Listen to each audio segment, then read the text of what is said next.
bahasa pemrograman yang lain selain R, itu kita akan coba pakai Python. Dari 12 orang ini ada yang udah pernah pakai Python belum, teman-teman? Belum, Mas. Belum ada ya? Jadi eh, kalau belum ada,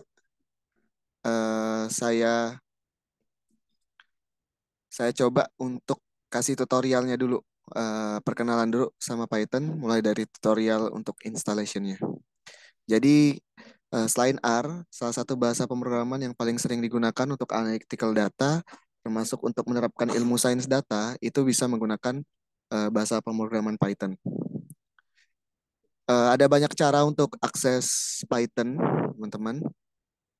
Ada yang pertama itu kita bisa akses dari lokal komputer kita atau lokal desktop kita, ataupun kita juga bisa akses secara online menggunakan cloud, menggunakan Google Collaborator yang akan saya jelaskan lebih lanjut setelah ini.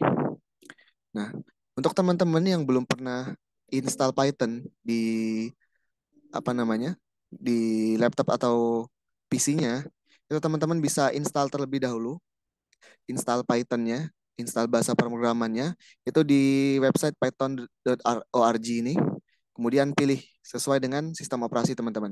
Mirip sama dengan instalasi R kemarin. Kemarin kita harus install R-nya dulu, baru kemudian kita install R Studio-nya gitu. Pun dengan Python, kita harus install terlebih dahulu bahasa pemrogramannya. Nah, untuk ngecek sebenarnya apakah di komputer atau PC teman-teman udah ada Python atau bukan, atau belum, teman-teman bisa buka di command prompt-nya atau CMD, atau bisa lewat control panel, dicek Python-nya. Di sini udah terinstall di laptop saya itu ada Python 3 versi 383 yang bisa dijalankan. Jadi ketika kita running untuk perintah otomatis juga bisa jalan. Oke. Dan sekarang ini udah 3.11.0 ya. Jadi teman-teman kalau mau install di desktop nanti bisa install versi terbarunya. Disesuaikan dengan sistem operasi yang teman-teman miliki. Nah, kemudian untuk setelah menginstal ini, apa yang harus dilakukan? Ada banyak cara sebenarnya. Bisa lewat menggunakan Python itu bisa lewat command prompt tadi, tetapi itu kan sangat ribet ya, apalagi teman-teman yang sebenarnya praktisi lebih tepatnya. Itu lebih enak menggunakan yang namanya environment. Environment Python itu ada banyak, termasuk salah satunya itu ada Anaconda ini.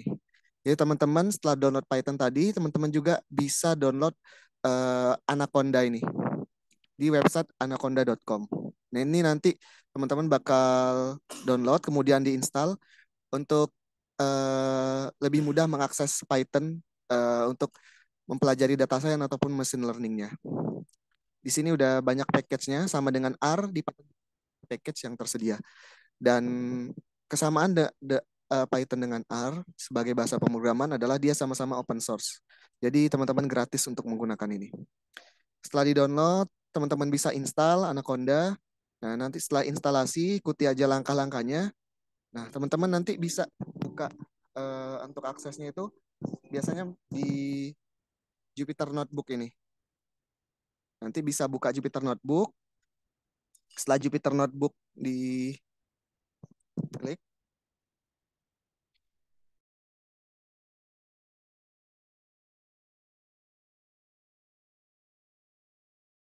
ini akan menunggu sebentar.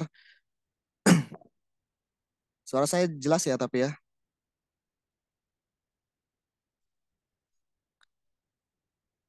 Mas Jelas, Riza, Kak. oke, Mas Riza udah hadir? Oh ya, udah ya Mas Riza ya. Oke. Nah, nanti itu akan muncul tampilannya seperti ini ketika teman-teman nanti udah download, install Anaconda, kemudian akan tampil seperti ini. Ini sebenarnya adalah directory di user di apa? Di hard disk kita, di PC atau laptop kita masing-masing. Nah, tinggal pilih mau naruh filenya di mana, kemudian nanti misalnya klik new, kemudian Python 3 sini. Nah, nah, kalau di Python ini namanya notebook. Nah, di notebook inilah kita bakal mengerjakan eh, apa yang kita butuhkan gitu. Tampilannya akan seperti ini. Nah, di sini udah bisa dijalankan teman-teman untuk fungsi-fungsi yang akan digunakan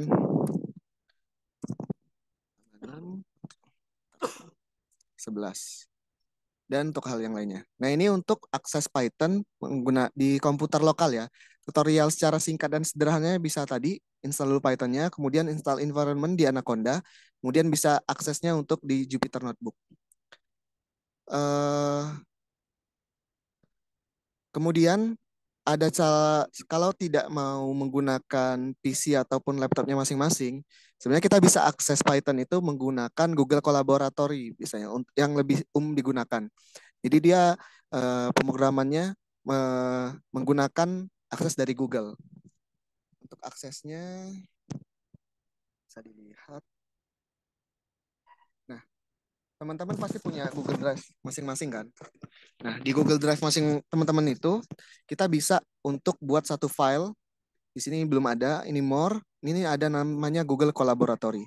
Nah, di Google Collaboratory ini dia menyediakan notebook yang sama tampilannya seperti tadi untuk kita mengakses dan mengolah data menggunakan bahasa pemrograman Python. Nah, setelah pilih Google Collaboratory ini, tampilannya akan muncul seperti ini.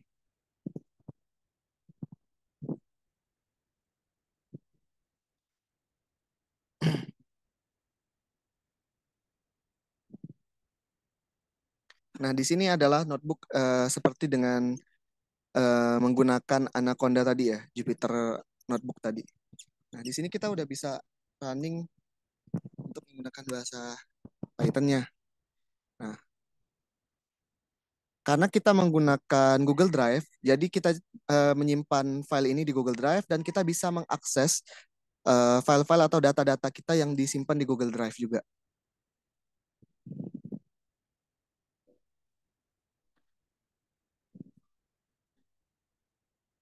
Nah, caranya untuk menghubungkan uh, notebook ini dengan Google Drive yang kita punya, teman-teman bisa pilih gambar folder ini, files, kemudian di sini ada mount drive. Jadi dia nge-mounting dari data-data yang disimpan di drive Google kita. Ini permit aja, connect to Google Drive. Ini baru saya kasih tutorial singkat terkait untuk akses Python-nya terlebih dahulu ya. Habis ini kita akan coba untuk exercise menggunakan bahasa Python-nya. Nah, di sini kalau udah muncul drive di sini berarti eh, notebook ini udah terhubung dengan Google Drive teman-teman. Nah, ini file-file teman-teman bisa diakses di sini. Nah, kurang lebih seperti ini. Sampai sini dulu ada pertanyaan nggak? Python. Ini ada dua cara sederhana yang saya jelaskan di awal. Pertama menggunakannya di komputer lokal atau di desktop kita masing-masing. Yang kedua kita gunakan Google Colab untuk mengaksesnya secara online gitu. Ini ya, kalau yang cara pertama tadi itu nggak butuh akses internet, sedangkan ini butuh akses internet secara penuh, jadi online. Sampai sini ada pertanyaan nggak sebelum saya lanjutkan lagi? Pak cukup jelas?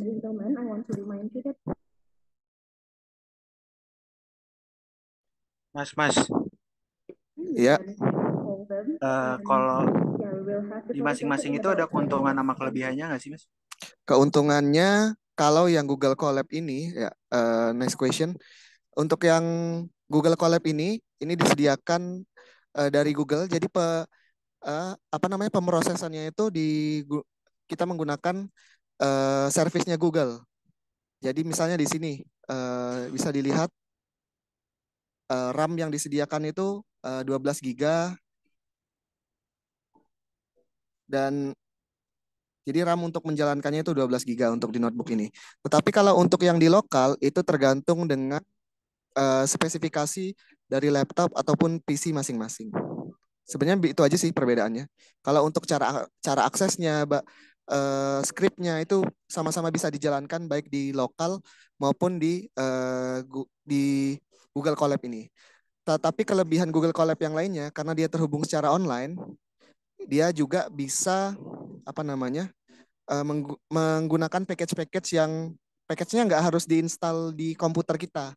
Sedangkan menggunakan Anaconda tadi yang sebelumnya yang secara yang dijalankan di PC atau laptop kita masing-masing, itu teman-teman harus menginstal package-package yang dibutuhkan. Nanti abis ini kita coba saya jelaskan untuk install package-nya. Gimana Arik? Jelas? Baik Kak, udah jelas. Oke. Baik Mas. Yang lain ada pertanyaan lagi? Kita lanjut ya. Kalau nggak ada nih.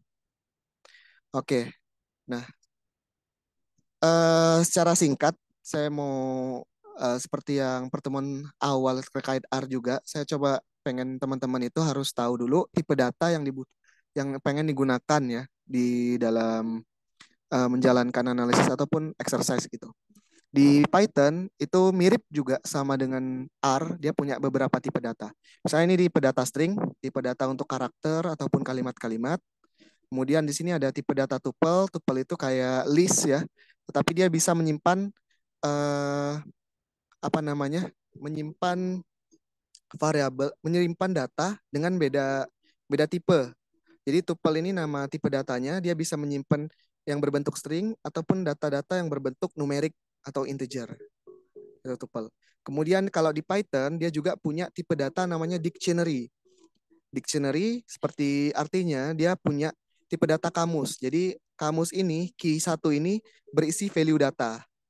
Key 2 ini berisi value-nya science. Dan key 3 ini value-nya Universitas Indonesia. Nah, ketika kita untuk menampilkannya pakai perintah print ini ya untuk mau mencetaknya itu muncul seperti ini data string, kemudian ini ada tuple, kemudian ini ada dictionary gitu. Misalnya data dictionary yang ke satu ya yang satu itu value-nya data gitu. Kalau 3 Universitas Indonesia dan ada beberapa tipe data lain. Di waktu yang kita yang singkat ini saya coba untuk menjelasin poin utamanya itu adalah di Python itu punya tipe datanya juga sendiri. Jadi kedepannya bisa teman-teman explore.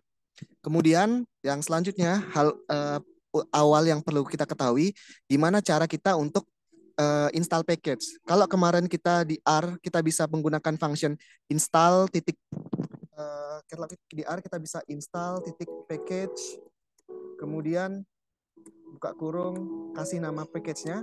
Nah, kalau di Python teman-teman bisa menggunakan ini. Ini cara untuk installnya. Ini pip tanda seru. Kalau pakai Google Colab, teman-teman harus pakai tanda seru. Bukan Google Colab. Kalau teman-teman menginstalnya itu menggunakan notebook ini adalah yang layar ini ya, halaman ini. Teman-teman harus pakai tanda seru, pip, install nama package-nya. Nah, untuk nama-nama package-nya teman-teman bisa cari di sini.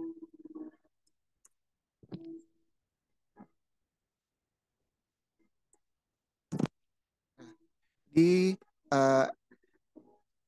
pypi.org ini. Ini ada daftar package-package yang untuk digunakan. Ya, itu tadi kalau mau install package-nya itu apa namanya? Menggunakan notebook. Itu paling mudah sih. Baik itu di menggunakan Google Colab ini yang online tadi ataupun secara offline. Atau cara keduanya, teman-teman bisa buka command prompt.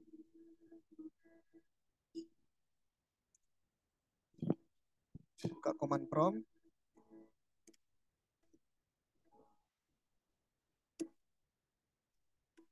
Tanpa tanda seru.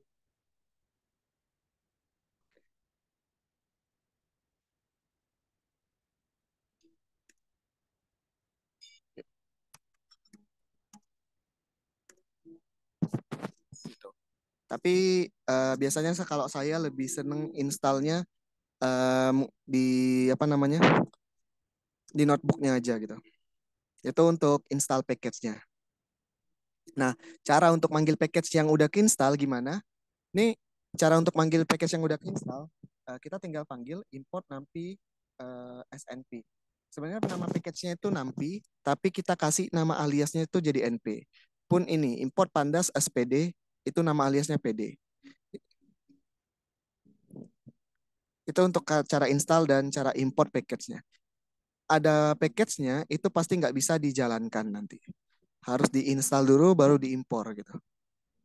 NumPy dan Pandas di sini sebagai contoh, karena dua package ini pasti bakal sering banget digunakan dalam menggunakan bahasa pemrograman Python ini.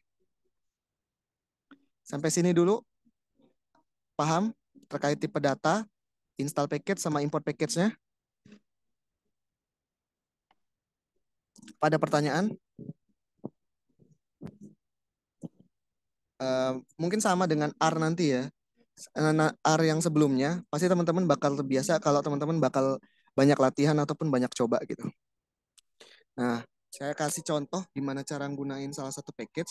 Sini ada saya mau impor data. Ini ada pd_read_excel. Ini namanya functionnya. Function ini didapat dari package pd, package pandas ini. Jadi function read_excel ini nggak bakal jalan kalau uh, apa namanya package pandas tadi belum kita impor gitu. Nah, pandas ini salah satu package yang powerful di dalam Python karena dia bisa mengolah data frame. Nah, di sini import data, ini bisa read_excel. Nah, ini diambil dari drive saya. Cara untuk ini bisa teman-teman cari dulu file yang mau diimpor misalnya. Kemudian teman-teman klik tanda misalnya file bridging ini. Teman-teman klik titik 3 ini, kemudian copy path-nya, kemudian masukin ke dalam sini. Running-nya Control Enter. Nah, ini masuk nih. Tidak ada error. Seperti apa datanya? Ya ini, DT ini. Tipe datanya adalah data frame. Untuk dasar-dasarnya kurang lebih itu untuk menggunakan Python. Yang pertama teman-teman harus install terlebih dahulu, kemudian pilih tadi apakah mau gunainnya seringnya pakai di Google Colab atau secara offline di desktopnya masing-masing atau seperti apa. Kemudian pahami dulu tipe data yang dimiliki. Kemudian pastinya harus tahu cara install package, kemudian import package-nya dan menggunakan package-nya. Kalau teman-teman bingung menggunakan package-nya, teman-teman itu bisa namanya bisa cari dokumentasinya. Misalnya Pandas documentation. Nah, di sini jelas. Di sini semua package Pandas itu ada tata caranya menggunakannya gitu. Oke.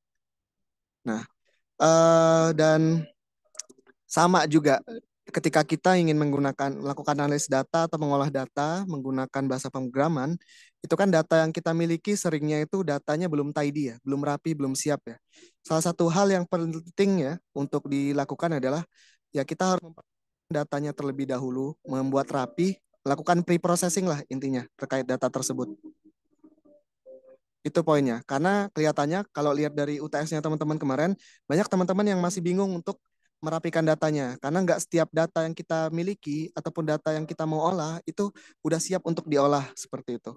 Jadi teman-teman harus melakukan pre-processing. Ada banyak cara untuk melakukan pre-processing data. Kalau teman-teman pernah masih sering lihat tutorial session notes dari Mas Riza yang pernah dibuat sama Mas Riza, itu ada data cleaning menggunakan Excel, eh, data cleaning menggunakan R pun nanti teman-teman bisa cari untuk data cleaning menggunakan Python. Data cleaningnya seperti apa? Biasanya kan kita cari dulu apakah ada data yang null atau NA statusnya. Kemudian dicek terlebih dahulu apakah isiannya lengkap atau tidak gitu. Kemudian tipe data tadi yang saya bilang karena ketika seringkali misalnya sebenarnya kita pengen data itu udah bentuk angka tapi pengen kita gunakan sebagai data numerik. Tapi pas kita impor ternyata masih kebacanya sebagai tipe data string misalnya. Nah itu harus kita convert dulu tipe datanya seperti itu. Coba saya share misalnya ini. Nah, itu teman-teman bisa banyak menggunakan platform baik itu Excel, R maupun Python nantinya. Penting sekali, apalagi materi setelah ini terkait dengan metode klasifikasi.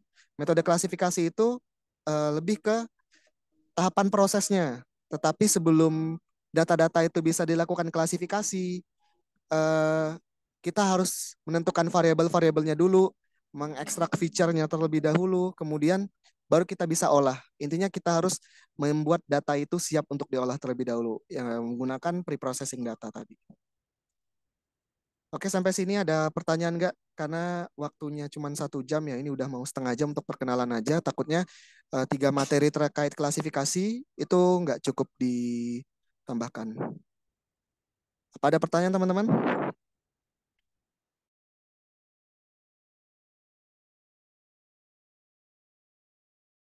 Enggak, Kak. Oke, paham ya. Mas Riza udah siap Mas untuk kasih metode apa hands on terkait dengan metode klasifikasi menggunakan Python-nya?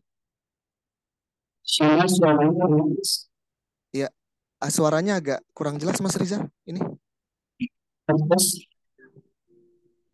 Ah,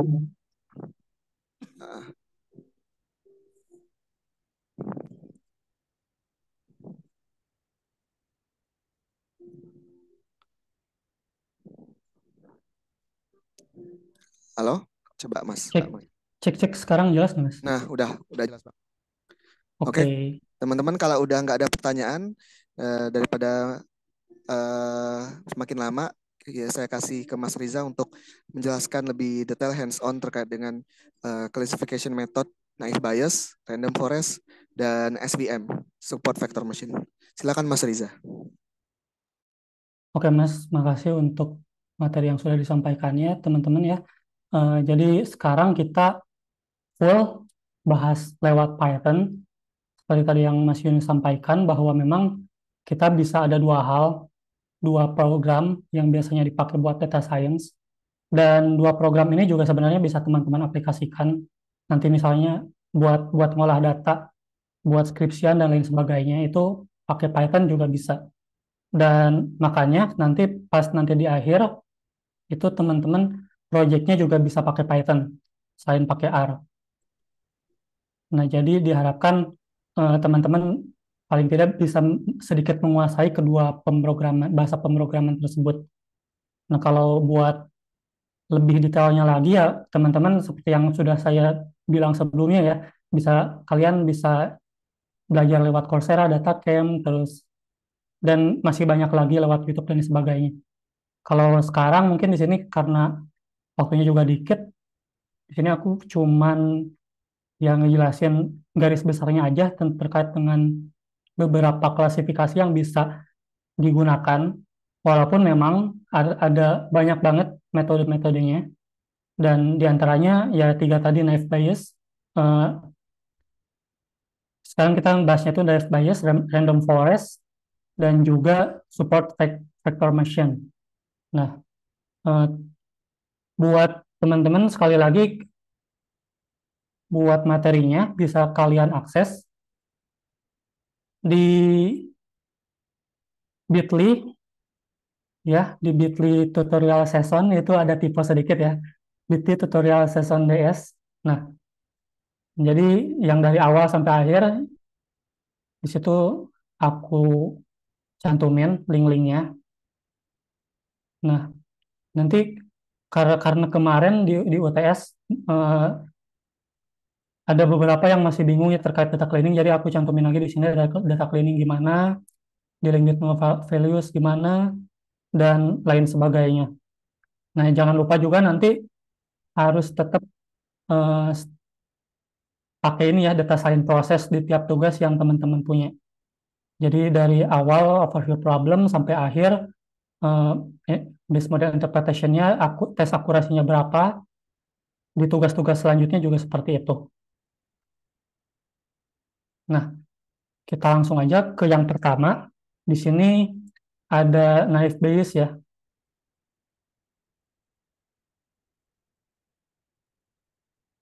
Nah, kalau misalnya teman-teman udah nonton yang Mas Regi, sebenarnya itu udah ada juga dijelaskan bahwa naive Bayes itu asal-asalnya itu ya dari teorema Bayes theorem, dan di dalamnya kita ngukur likelihood atau juga probabilitas dari suatu kejadian.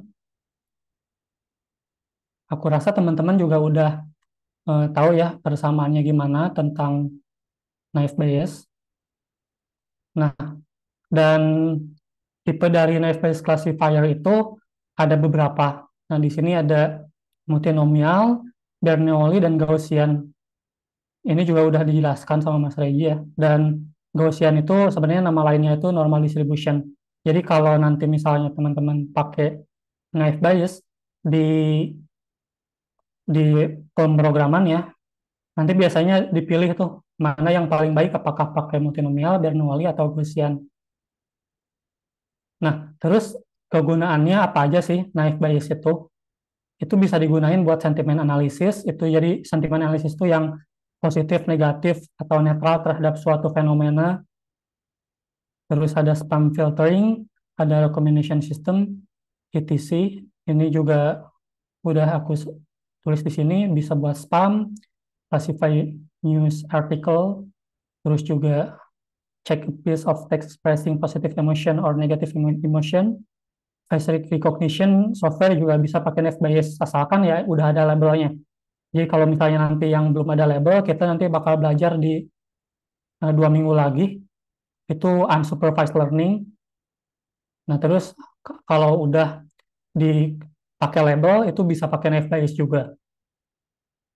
Nah, ini ada beberapa teman-teman bisa baca-baca ya. Beberapa contoh, ini juga aku cantumin juga yang buat di R-nya bagaimana, seperti itu. Nah, kalau tadi Mas Yunus itu pakai Jupyter sama Google Colab ya. Nah, kalau di sini aku langsung aja kita ke praktis di Python-nya. Di sini aku pakai data spell. Nah, kalau data spell itu sebenarnya basicnya itu berbayar, tapi kalau teman-teman masih student, itu bisa gratis 1 tahun lewat GitHub Education yang pernah aku share juga di WhatsApp ya.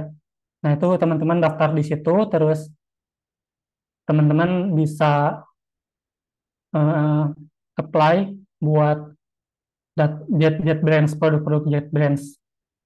Nah, kalau aku sih pakai ini karena memang beberapa juga ada tools-tools yang aku gunain di yang lain buat pemrograman yang lain seperti bikin aplikasi web development dan sebagainya. Nah, jadi ini juga biar lebih terintegrasi aja sih. Kalau di sini nanti kalau teman-teman tahu SQL atau SQL, ini juga bisa pakai di sini juga dan lain sebagainya. Itu juga bagus ya buat teman-teman pelajari SQL atau SQL buat data analisis atau data science juga. Di sini juga bisa bisa pakai R juga. Jadi selain R Studio pakai ini juga bisa. Nah, terminalnya kalau tadi kan terpisah ya, kalau di sini udah terintegrasi semuanya.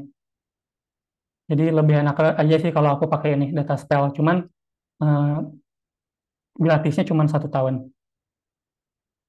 Nah, di sini kita langsung aja ke contoh naive Bayes. Tadi kan ada beberapa package ya yang udah Mas Yunus contohkan, ada NumPy, Pandas, terus ada scikit-learn juga. Nah, itu sebenarnya ya kayak package-package di R juga sih. Nah, kalau NumPy biasanya buat numericnya, Pandas, scikit-learn itu buat ya analisis machine learning dan juga data science-nya juga. Nah, di sini contohnya aku pakai data load breast cancer. Waktu itu juga di logistik kalau nggak salah aku pernah pakai ini juga datanya. Nah, di sini biasanya awalnya itu kita ambil dulu datanya itu dari package-nya. Nah, di sini dari from sklearn.datasets. Jadi biasanya kalau pengen manggil eh, variabel yang ada di dalamnya atau data yang ada di dalamnya lagi itu pakai titik. terus kita ambil datasetnya. Nah, terus langsung impor. Nah, terus di sini juga aku impor dua ini. Nah, S ini alias ya. Jadi nggak usah pakai ini lagi, tapi pakai alias ini. Jadi ke bawahnya juga nanti bakalan pakai alias itu. Nah, terus kayak biasa aja sih. Tapi kalau misalnya di Python, kalau di R itu kan biasanya kita pakai yang kayak gini ya. Kalau di Python itu biasanya pakai yang equal biasa aja. Nah, kayak gitu. Nah, ini buat ngeload. Kalau buat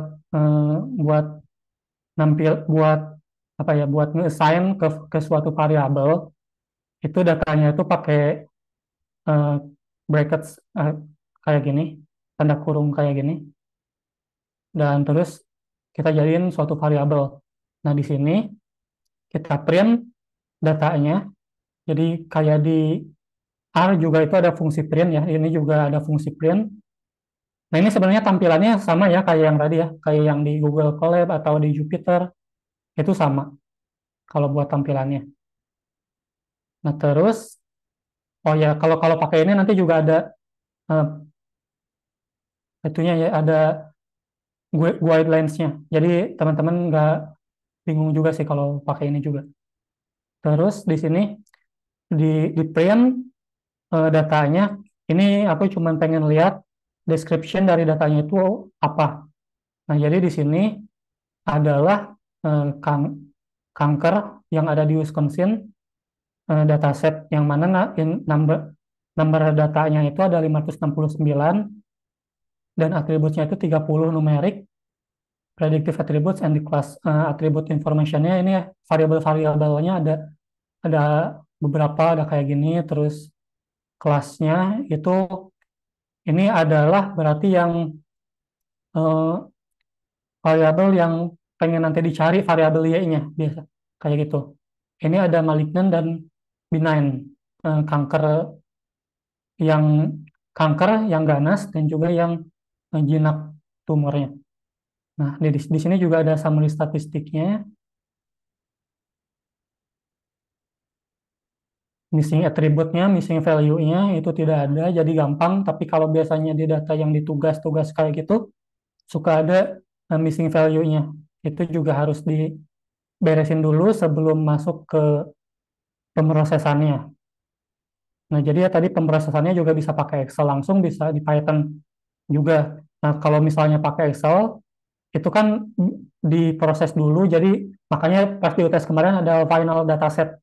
Nah, itu biasanya buat ngolahnya di Excel dulu. Kalau misalnya di Python atau di R, itu kita biasanya ngubah datanya itu masukin ke suatu variabel kayak gitu. Jadi dataset aslinya itu cenderung jarang berubah kayak gitu.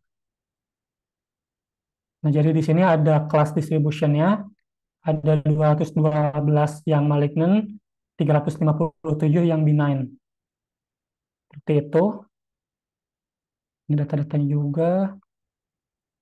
Nah, habis itu kalau misalnya udah satu line ini, itu teman-teman bisa run, dan habis di run, itu semuanya dari atas ke bawah, itu bakalan diproses. Dan outputnya itu adalah hasil semua dari proses yang ada di atas ini. Nah, kalau misalnya udah, nanti bakalan bisa add code cell below. Nah, jadi ada di bawah lagi. Nah, kalau misalnya di R, itu kan kalau help-nya itu tandanya itu di depan ya. Tanda tanyanya itu kalau misalnya di Python itu di belakang. Jadi kalau misalnya teman-teman bingung fungsinya apa, ini ngebahas apa, penjelasan fungsinya itu bisa pakai tanda tanya dan langsung enter juga. Nanti bakalan eh, kelihatan juga. Ini fungsi ini terkait dengan apa, kayak gitu. Pakai tagar juga hashtag itu buat komen juga ya. Nah, kalau di Jupyter atau di sini itu kan ada dua hal tuh, ada yang code, ada juga bisa pakai markdown. Nah, kalau markdown itu ya teks biasa. Jadi misalnya kalau misalnya di line ini kita pengen jadiin teks bukan dalam bentuk code, itu eh, bisa diubah. Di sini pakai tombol escape, terus ketik M. Nah, di sini misalnya kalau pakai tagar di Markdown, itu bisa jadi title. Nah, jadi gini. Kalau misalnya hashtagnya itu jadi lebih kecil. Contohnya gini.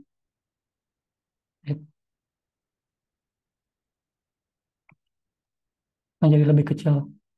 Kayak gitu sih. Kalau pengen teks bisa pakai Markdown. Kalau code ya pakai code ini. Tinggal diganti-ganti aja. Nah, ini buat nampilin kalau misalnya kita ngelihat variabel base cancer, itu ada apa aja di dalamnya tuh. Jadi data awalnya itu kan bukan berbentuk tabel, tapi masih berbentuk kumpulan data, eh, entah itu file JSON atau file yang lainnya. Nah, kalau ini bentuknya itu file JSON ya. Jadi datanya apa, terus ada titik duanya, ini ada curly brackets-nya di depannya, terus di sini ada objek, terus di bawahnya juga ada target, dan lain sebagainya. Nah, kalau nemu yang kayak gini, itu namanya file JSON. Nah, terus di sini karena kita ada banyak, nah kita pengen pengen nyari nama-nama key dari eh, key dari JSON yang tadi. Nah, jadi ada beberapa, jadi di situ ada content data, target frame, target names, yang ini juga feature name, file name, data modules, yang kayak gini-gininya. Nah, kalau ini outputnya, nanti diantar lagi ya kalau misalnya dari teman-teman. Terus, karena kita cuman pengen ngambil yang datanya, berarti yang data ini berarti ya bisa dilihat di sini juga datanya ini ada di sini dalam bentuk array. Jadi nanti juga teman-teman bisa explore ya. Array itu bagaimana di Python, ada dan lain sebagainya. Terus kalau pengen langsung datanya, nah ini bisa pakai titik, terus dot data. Nah, baru di sini muncul datanya. Masih belum ada nama-nama kolomnya. Nah, nama-nama kolomnya itu yang dari feature-nya, feature names-nya. Nah, di sini ada feature names-nya, ada apa saja, kayak gitu. Kalau targetnya, kalau target berarti yang tadi yang Y-nya ya. Kalau misalnya di sini 0 itu malignant, 1 itu benign, kayak gitu. Nah, terus di sini baru kita bikin data frame-nya.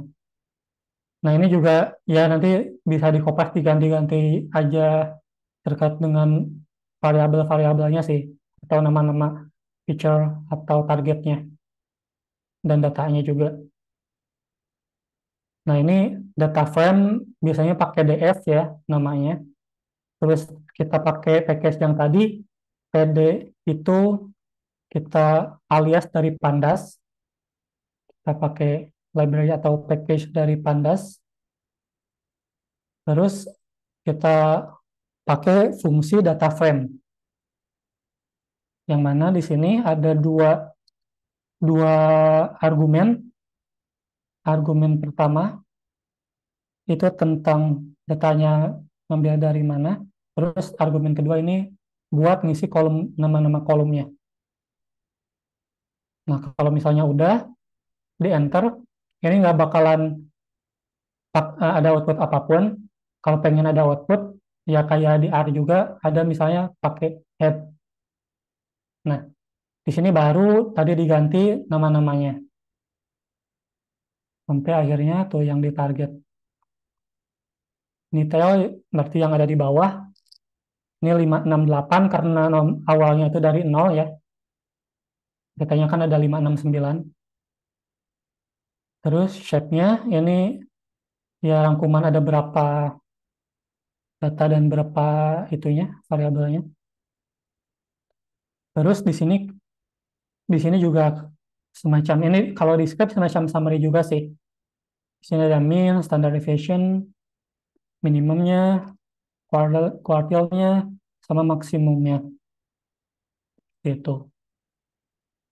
Nah, infonya juga di sini bisa ngelihat, kita bisa ngelihat apakah ada null atau missing value, karena di sini 5069-nya semuanya non-null, ya berarti nggak ada missing value-nya. Terus di sini data type-nya juga bisa dilihat float 64, itu ya kayak data numerik juga. Nah, yang tadi kan ini datanya keseluruhan ya. Sementara kalau naive Bayes itu kan ada dua tuh, ada dua data. Yang pertama kan feature-nya atau variabel-variabel yang ini. Selanjutnya ada target atau labelnya atau variabel Y-nya, yaitu yang malignant sama benign kalau yang ada di sini. Ini kita split datanya ke X dan Y pakai fungsi ini. Jadi df itu variabel yang data yang kita, ya variabel kita, terus pakai log, terus di sini pakai curve brackets, tanda titik dua ini berarti data paling awal sampai data paling akhir ya. Kalau misalnya pengen cuman ngambil data awal sampai data ke 50, ya tinggal tulis saja di sini 50 kayak gitu.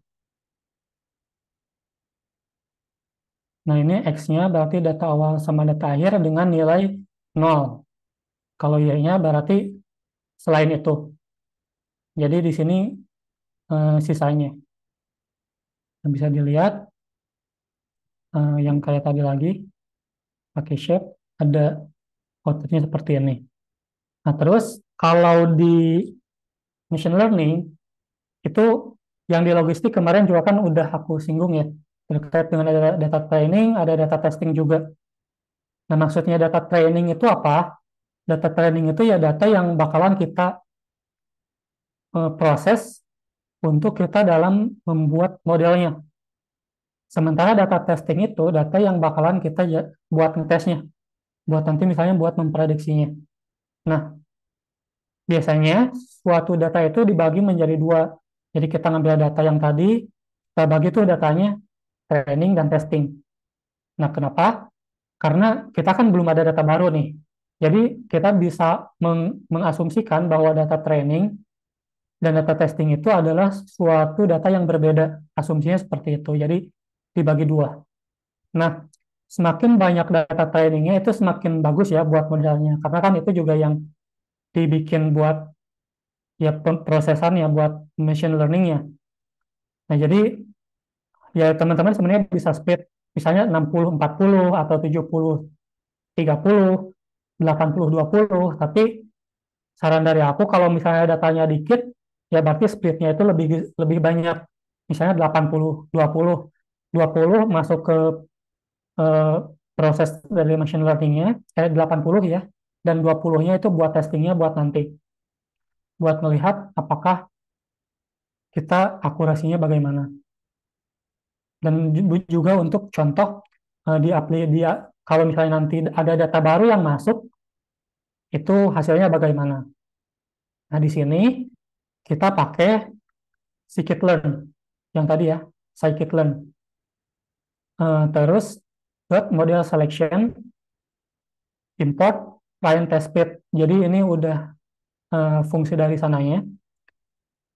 Nah, terus teman-teman bisa bagi jadi 4 di sini. Yang train, ada val, validate, atau test. Ya ini bebas sih.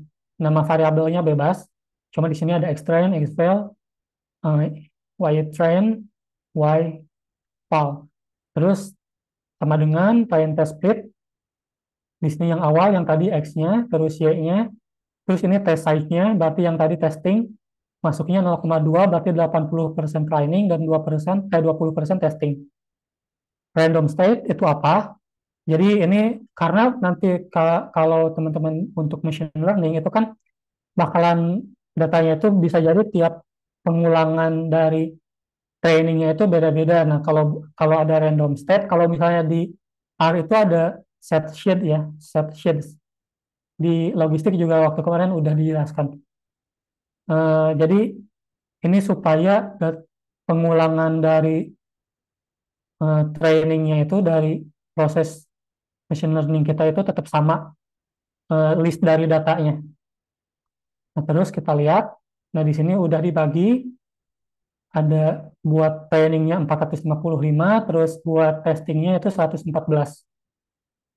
Nah, tadi kalau di naive Bayes itu kan ada 3 tuh, ada Gaussian, multinomial, sama Bernoulli. Nah, ini bisa diimport juga tiga-tiganya, ada Gaussian, multinomial, sama Bernoulli NB dari .naive Bayes kayak gitu. Nah, terus di sini kita coba pakai model Gaussian. Nah, kalau pakai model Gaussian ini CLF variabel baru, eh, ya ini biasanya dipakai CLF itu classifiers, tapi teman-teman juga bisa variabelnya apapun bebas karena variabel itu bebas. Terus sama dengan Gaussians. Terus ini Gaussiansnya itu dijadikan sebuah fungsi yang bisa digunakan. Nah, terus habis di run, nanti ini juga semuanya di run ya, di tiap line itu run dulu, terus bikin line baru di sini. Nah, terus nanti CLF fit. Nah, fit itu ya buat baru di sini nge-trainingnya. Jadi pakai fit buat men-training dari variabel yang kita punya atau model yang kita punya. Yang tadi X-train sama Y-train-nya. Nah, kalau misalnya gini doang, outputnya nanti bakalan kayak gini. Nah, ini nanti bakalan terlihat akurasinya seberapa banyak, seberapa tinggi. Nah, kalau di sini dari model Gaussian, kita bakalan dapat 92% akurasinya. Artinya adalah bahwa dengan skema ini kita punya akurasi 92%, yang mana sekitar 7,9%-nya itu ada error atau miss prediction. Multinomial juga sama, cuman beda fungsinya aja. Bernoulli juga sama. Nah, cuman di sini nanti kita bisa dibandingkan kan. Kalau misalnya yang di Gaussian itu 92, kalau di multinomial itu 84, kalau di Bernoulli itu 55. Berarti yang paling besar itu yang 92. Berarti kita pakai yang Gaussiansnya. Nah, terus kita bikin contoh nih buat memprediksinya. Tadi kan ini modelnya nih. Nah, kita bikin contoh untuk memprediksi. Kita ngambil satu data, misalnya kita ngambil data yang ke-99. Data ke-99. Nah, ini datanya kayak gini. Atau nanti juga bisa bikin baru gitu ya. Ini contoh aja. Nah, terus kita punya datanya, ya kita bikin misalnya contoh kita pasien 1. Nah, di sini dengan nilai-nilai yang kita masukin. Pakai contoh yang ini. Nah, terus kita panggil variabel patient 1, kita dapat dalam bentuk array. Nah, karena di sini masih, kalau misalnya kita pengen masukin ke dalam model, itu bentuknya itu harus sesuai, yang mana di sini array-nya itu harus ditambah, maka kita di sini nambah array-nya. Nah, terus kita masuk, kita jadi bisa bikin tabelnya juga buat nanti. Nah, terus baru di sini kita bisa mencoba untuk memprediksi data ini. Nah, jadi dengan pasien yang datanya itu kayak gini, maka akan diprediksi bahwa itu termasuk ke dalam nomor 1, faktor nomor 1, yang mana yang nomor 1 itu tadi adalah yang benign atau dia tidak tidak ada kanker, tidak mempunyai penyakit kankernya. Kayak gitu. Jadi nanti kalau misalnya teman-teman bikin, ya sesudah tes akurasinya itu coba untuk prediksinya gimana. Kayak gitu. Nah, probabilitas dari pasien satu itu sebenarnya seberapa besar untuk kanker tadi, untuk tidak kanker. Nah, bisa pakai fungsi predik proba, yang mana di sini hasilnya bahwa prediksi ini adalah probabilitasnya 0,988, yang mana ada kemungkinan 0,011 itu error atau tidak tepat. Kayak gitu. Hmm, ini juga contoh visualisasinya, bisa pakai pyplot di package matplotlib, pakai alias PLT, yang Seaborn juga buat visualisasinya. Nah, terus di sini kayak kayak di R juga sih, ada barnya, title-nya, XLab, yang kayak gitu-gitu. Nah, di sini kita coba visualisasinya dan beres.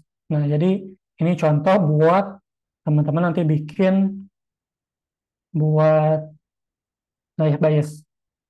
Kalau teorinya ya udah dijelaskan kan ya dari Mas Regi. Jadi di sini aku nunjukin contoh buat nanti teman-teman coba di Python. Nah, setelah itu ya tadi ya nanti masukin lagi data-datanya ke persamaan-persamaan dan juga model-model sesuai dengan notasi-notasi statistik dan lain sebagainya di hasil dari data ini. Jadi kalau misalnya nanti kalian bikin tugas ini tidak tidak dari awal sampai akhir kayak gini ya, cuman ya pakai yang kemarin outline yang udah aku bikin juga. Jadi nggak semuanya itu dimasukin ke main eh, main apa ya, pembahasan utamanya lah. Jadi ada beberapa yang cukup masuk appendix saja, karena kemarin di UTS itu aku lihat masih ada yang di sini eh, yang pakai dokumen yang kode-kode ini itu masuk ke pembahasan, padahal itu bisa ditaruh di akhir. Kalau pembahasan ya hasilnya aja, atau sedikit pakai apa gitu, pakai metode apa kalau di pembahasan. Sampai sini ada yang pengen ditanyakan?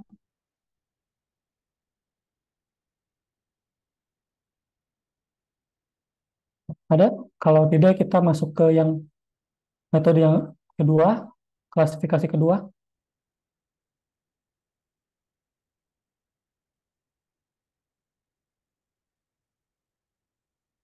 Oke, kalau pengen nanya langsung unmute aja ya, langsung ngomong ya. Emang kalau misalnya teman-teman belum nyoba ini bakalan agak bingung, cuman nanti kalau misalnya udah praktis sendiri, terus lihat-lihat contohnya, itu teman-teman juga bakalan lebih ngerti lagi apa yang tadi aku jelasin. Nanti insya Allah yang recordnya juga nanti bakalan di-share. Jadi teman-teman bisa belajar lagi. Terus yang kedua, itu kita ada random forest. Nah, random forest itu awalnya itu dari mana? Ini belum ada yang bertanya.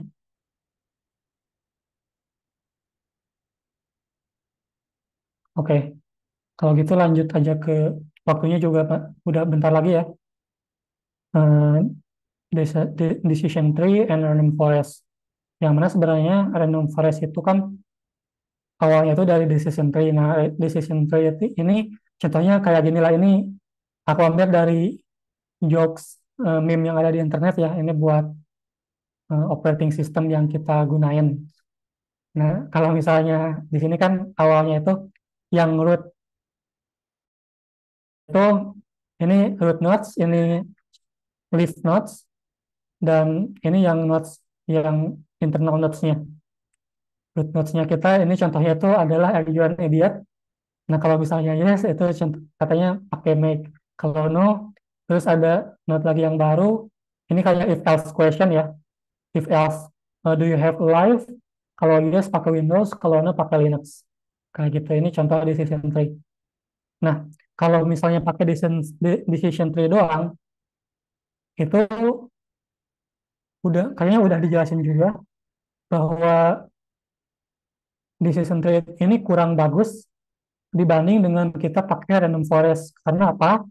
Karena ya salah satunya itu bakalan bikin prediksi kita itu sulit buat benernya karena ada overfitted juga. Menggunakan semua data yang sebelumnya tanpa ada variasi-variasi yang bagus juga. Nah, kalau misalnya pakai random forest, kalau decision tree kan datanya itu semuanya masuk ke satu decision tree-nya doang. Nah, kalau misalnya random forest, itu satu data, itu bisa dibagi-bagi ke dalam subsample tertentu dengan n subsample. Jadi bisa sebanyak mungkin. Lebih banyak itu lebih bagus, tapi ya memang bakalan nambah waktu buat kalkulasinya juga. Dari ini ada bootstrap sampling, awalnya itu pakai bootstrap sampling dulu. Dari bootstrap sampling, kita bakalan dapat building the tree on a random set of feature. Nah, jadi di sini baru ada decision tree-nya. Terus kita dipakai bootstrap aggregation-nya. Ada berbagai kelas di sini. Hasilnya dengan kelas mana saja yang mirip, itu bakalan jadi majority voting-nya. Dan itu bakalan jadi final class-nya. Jadi bakalan jadi model yang bakalan kita jadikan untuk memprediksi selanjutnya. Seperti itu. Nah, jadi ini contohnya diagram yang lainnya juga dari training set. Tadi kan ada X train sama Y train-nya. Terus di sini kita bagi ada bagging and feature randomness. Jadi secara random. Terus nanti dari model ini ya kita ambil yang paling banyak modnya itu yang mana. Nah, terus bisa buat diprediksi. Intinya kayak gitu. Teman-teman bisa baca, kita langsung coba aja. Contohnya, ini pakai Iris data ya. Ini juga salah satu data yang suka dipakai buat latihan. Import lagi dari dataset, terus di sini kita import random forest classifier. Ini buat fungsi buat random forest-nya. Import panda, numpy. Terus di sini ada random sheet-nya juga sama kayak tadi. Assign ke Iris variable kayak tadi juga. Bikin data frame-nya. Masukin kolom names-nya kayak tadi juga. Terus di sini karena di sini masih belum ada kelasnya atau label atau Y-nya, di sini kita masukin spesiesnya. Nah, buat masukin ini kayak gini ya. Jadi dimasukin targetnya, target names-nya, ada setosa dan lain-lain. Nah, terus di sini juga masuk ke data mana saja yang bakalan kita random dimasukin ke yang tadi kan ada masing-masing subsample ya. Nah, di sini kita bikin kolom baru strain yang mana dalam setiap barisnya kita generate random number between 0 dan 1. Yang mana jika nilainya itu kurang atau sama dengan 0,75 itu kita jadikan true dan sisanya itu false. Nah, jadi buat dapetin randomnya ini kayak gini. Nah, terus kita bikin true data frames yang mana buat training dan juga buat tesnya. Nah, kita lihat bahwa buat training ada 118, yang tesnya ada 32. Ini tadi 75%. Nah, buat kolomnya ada apa aja, ini kolomnya kayak gitu. Nah, karena di sini eh, spesiesnya itu masih berupa nama ya, kita juga bisa factorize. Itu kalau di R itu ada S factorize, S vector, kalau di sini pakai factorize. Jadi di sini 0, 1, 2 buat ngeganti yang nama-nama spesies tadi. Nah, ini contohnya. Nah, terus di sini kita baru masuk ke random forest-nya. Nah, kalau di random forest, nah di sini ada njobs, parameter njobs. Ini maksudnya apa? Ini sebenarnya buat seberapa besar teman-teman pengen mengoptimalkan komputer teman-teman masing-masing. Nah, kalau misalnya dua ini maksudnya adalah threads. Itu kan kalau di tiap komputer itu ada prosesor ya. Misalnya ada Intel, ada M1, terus ada eh, AMD. Nah, itu kan ada core-nya berapa, terus ada threads-nya berapa. Nah, kalau misalnya teman-teman di sini ngegunain thread-nya lebih banyak, berarti nanti proses buat pengolahan datanya itu bakalan lebih cepat. Tapi juga ya sesuaiin dengan prosesor teman-teman masing-masing. Kalau misalnya dual core kan itu udah susah buat machine learning kan ya. Jadi karena cuma 4 threads, berarti misalnya dua doang yang bisa dipakai. Ya lebih banyak core-nya itu lebih cepat nanti buat prosesnya. Karena kan nanti bakalan bisa ratusan ribu data-datanya tuh. Seperti itu. Nah, ini juga buat nge-trainingnya kita masuk. Terus ada buat memprediksinya juga. Kayak tadi ya, ada prediksinya. Ada probabilitas prediksinya juga kayak tadi. Ini satu-satu misalnya yang tadi masing-masing spesiesnya. Data yang kita coba masukin pertama prediksinya bakalan masuk ke spesies dengan uh, faktor 0 kayak gitu. Nah, ini juga contoh. Nah, kita memprediksinya, kita lihat. Nah, di sini jangan lupa juga ada akurasi kan ya. Ini hal lain yang bisa kita gunain buat bikin akurasi ya pakai conversion matrix. Di logistik juga waktu itu udah dibahas ya. Jadi buat melihat akurasinya di sini kan ada dua yang dia itu sebenarnya aktualnya itu adalah Virginica, tapi diprediksi sebagai versi color. Nah, di sini ada dua, berarti di sini adalah false positif. Ya. Nah, di sini akurasinya berarti 93%. Data ini berarti 70% bisa salah, 7% bisa salah. Nah, contohnya kalau teman-teman pengen memprediksi sendiri ya tinggal masukin aja datanya.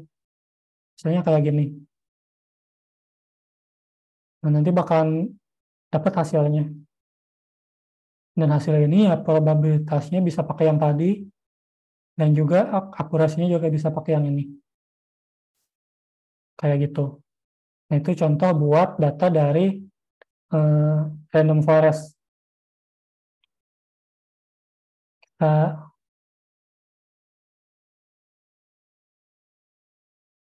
Buat support vector machine itu juga dari Mas Riju udah ada itunya ya, penjelasan awalnya teorinya bagaimana. Nah, ini kalau ini aku ngambil dari sini aja, dari Kaggle.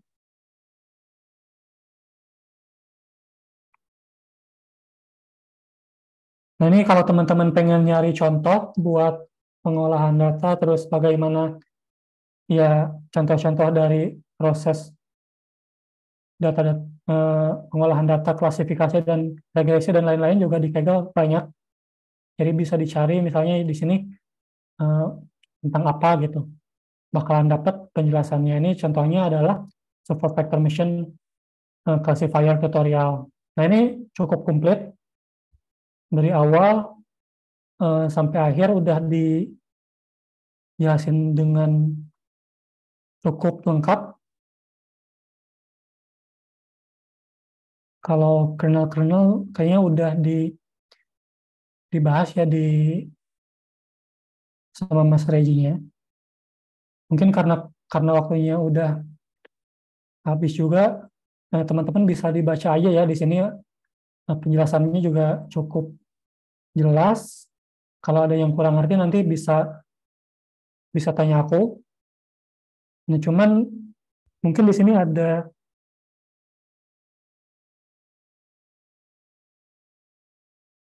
Nah, di sini contohnya ada buat outliernya gimana, terus kita ngeran pakai masing-masing kernelnya, terus nanti udah modelnya yang paling bagus yang mana, kita pakai conversion matrixnya juga kan di sini. Di sini juga bisa pakai classification matrix. Ya, semuanya buat melihat akurasinya. ROC, AUC itu juga buat melihat bagaimana akurasinya. Interpretasinya bisa teman-teman baca. Ini juga buat melihat model-model yang paling bagus itu pakai yang mana. Nah, mungkin yang terakhir di sini sebenarnya selain bisa pakai di tes pakai masing-masing kernel, itu juga sebenarnya kita bisa pakai grid search. Ini di bukan cuman SVM ya, di yang lain juga bisa pakai ini supaya kita tahu mana yang paling bagus pakai parameternya. Ada ini sih kan yang trade off antara error sama variance-nya kayak gitu. Ini kernelnya ada linear, ada radial, ada polinomial, yang kalau misalnya ini kalau di SVM itu dibagikan di separate. Kalau misalnya linear kan itu cuma dibagi dua aja dalam bentuk dua dimensi kan ya, misalnya dua data dua kelas, misalnya kelas A kelas B dibagi dua. Kalau misalnya yang polinomial itu contohnya misalnya yang data kayak yang kalau nggak salah di di IMAS itu ada data tentang apa ya tuh kesehatan kalau nggak salah ya. Jadi tentang dosis ya. Kalau misalnya dosisnya lebih kecil atau eh, kebanyakan dosisnya kayak gimana itu kan kernelnya itu atau eh, batasnya itu kan berbeda ya dibaginya klasifikasinya kayak gitu. Nah, ini juga bisa pakai grid search. Jadi nanti bisa langsung ketahuan mana yang paling bagus. Jadi nggak usah dicari satu-satu. Nah, di sini juga kalau misalnya datanya banyak ya bakalan lama. Dari menit sampai puluhan menit sampai jam-jaman kalau misalnya lama. Kayak gitu sih. Jadi teman-teman bisa baca-baca lagi yang ada di sini contoh-contohnya. Kalau ada yang nggak tahu nanti bisa langsung chat aja ke aku di sini ya di WA. Mungkin gitu aja karena waktunya udah habis. Ada yang pengen ditanyakan?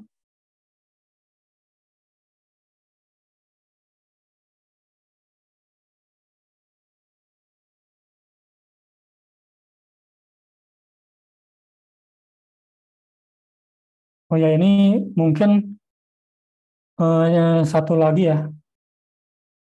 Ada juga contoh aplikasi.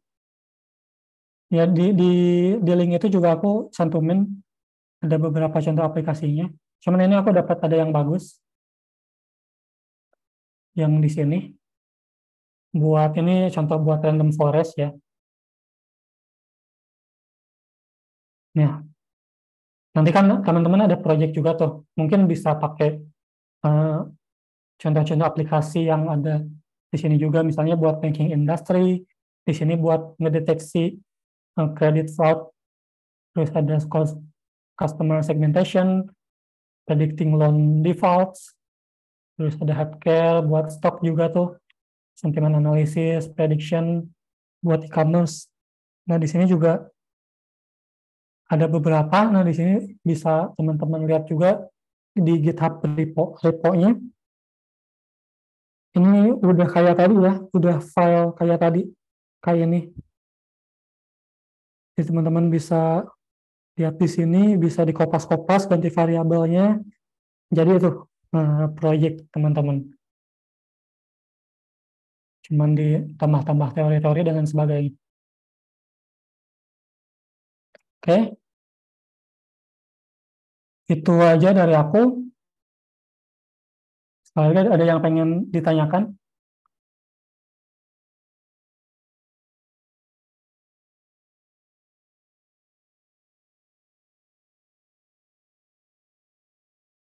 Nggak ada, suara aku kedengar kan ya? Kedengaran kayaknya nggak ada deh yang mau bertanya. Oke, Saya juga nggak ada, Kak. jadi buat selanjutnya, jadi teman-teman bisa coba-coba Python-nya, bisa coba-coba buat pakai Google Colabs, Jupyter Notebooks, atau pakai Dataspell yang tadi aku gunain, bebas. Terus ya bisa lihat-lihat, bisa coba-coba buat bikin project sendiri. Ini juga bagus buat portofolio kalian nanti, atau nanti mungkin skripsi juga. Kalau misalnya atau bikin jurnal sendiri bisa pakai yang kayak tadi itu bisa banget. Tinggal datanya nyari misalnya di Indonesia atau case-nya di ASEAN, kayak gitulah. Semoga dari pertemuan kita sekarang ada insight-insight yang bisa teman-teman dapatkan. Semangat buat belajarnya karena memang belajar data science itu gampang-gampang susah, jadi banyak-banyak praktis saja. Itu aja dari aku.